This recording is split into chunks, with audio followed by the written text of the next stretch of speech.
Bonjour André. Salut, ça va? Ça va bien toi? Excellent, oui.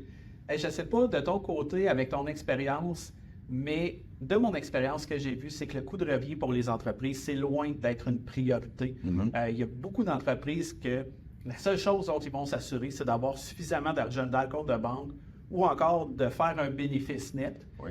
Alors que certaines situations, par contre, vont nous pousser à avoir un meilleur contrôle sur nos coûts, que ce soit volontairement ou parfois, malheureusement, involontairement, où est-ce qu'on a des difficultés financières, par exemple. Bien, le premier élément, c'est, on l'a vu dans nos normes comptables, c'est de comptabiliser la valeur des stocks et de mesurer la rentabilité de nos produits ou de nos services. Donc, d'être capable de calculer une contribution marginale ou une marge brute dans nos états financiers. Ça, c'est la première raison. La deuxième raison, c'est pour être capable d'analyser soit des projets d'investissement, c'est dans le cadre de la prise de décision stratégique de l'organisation. Donc, c'est d'être capable d'évaluer différents aspects de notre organisation en termes de coûts, puis en termes de valeur, on va être capable d'aller chercher, que ce soit avec des nouveaux produits, des nouveaux procédés, etc.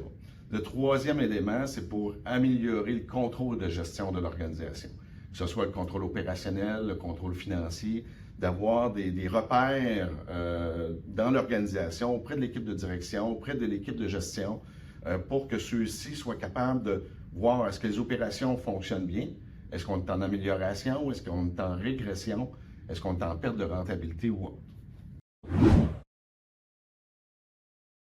La première, je dirais, c'est de vraiment bien comprendre les opérations de l'organisation.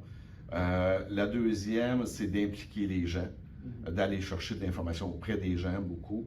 Et le troisième élément important que je vois qui est sous-fait que les gens ne font pas, c'est de documenter notre modèle de coût de revient. Donc, dans le volet comprendre le processus, ce qui est important, c'est vraiment d'aller observer comment est-ce que les choses fonctionnent dans l'organisation, de voir le flow opérationnel. Si on est en fabrication, bien, toutes les consommations de matières premières, où est-ce qu'elles se font, de quelle façon que les données sont enregistrées sur le plancher opérationnel, puis rapportées dans les systèmes.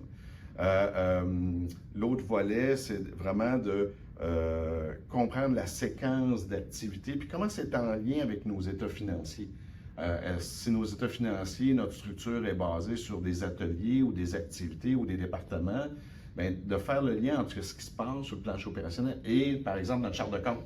D'être capable de recheminer l'information et nos données jusque dans notre système. Trop de gens ne comprennent pas ce cheminement-là. Ils voient les données du système, ils ont une image opérationnelle, mais la connexion entre les deux, malheureusement, ne se fait pas assez profondément. Donc, vraiment de connaître et de comprendre les données qui sont à la fois disponibles, mais aussi les données qui sont désirées dans l'entreprise, ça va être d'une importance capitale. Puis ça, je pense que pour ça, on a vraiment besoin des gens aussi sur le plancher. Oui, parce que, puis ça c'est dans le fond notre deuxième point, d'aller vers les gens, de poser des questions. C'est que dans l'aspect données, il y a des données qui vont être bonnes, mais il y en a d'autres qui, oui, sont dans le système, mais ne sont pas nécessairement bonnes.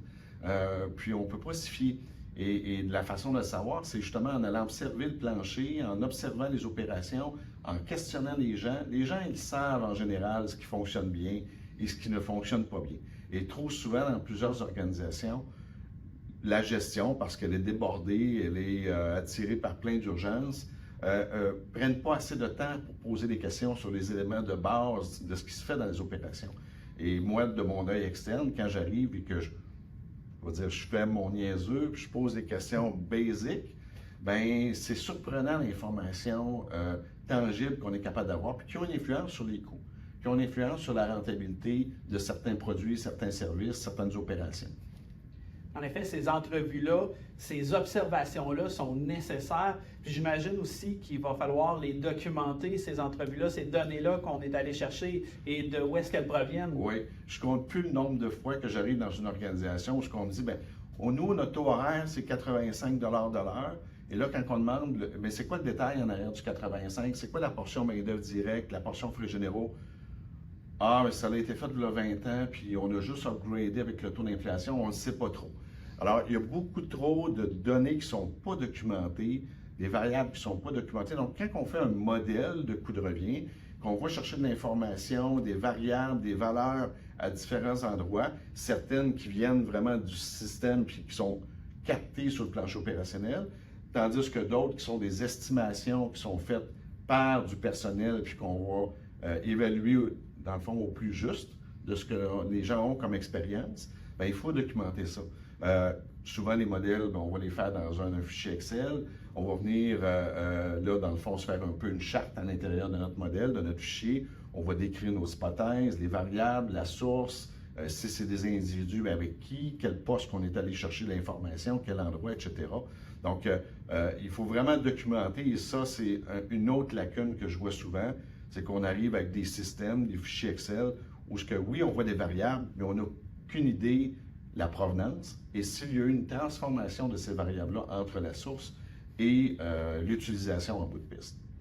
En effet, puis je pense que quelque chose qui est super important aussi qu'il ne faut pas oublier, c'est la mise à jour de ces données-là. Le coût de revient, le système de coût de revient, c'est pas quelque chose qui est statique dans une organisation, c'est quelque chose qui doit être constamment mis à jour. Oui, prenons le cas le plus simple, on est juste dans nos opérations régulières, bien, on a des fluctuations en termes de performance dans notre organisation, on s'améliore, on est en mode beaucoup d'amélioration continue.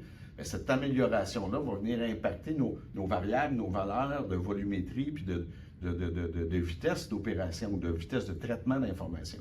De l'autre côté, il faut connaître la source pour savoir justement quelle transformation qu'on doit y faire. Si on a des projets d'investissement aussi, puis qu'on change des équipements, on change des logiciels, on change des pratiques, bien, les facteurs vont venir qu'à être changés. Il faut connaître d'où on part, puis quelles sont les transformations qu'on y a faites.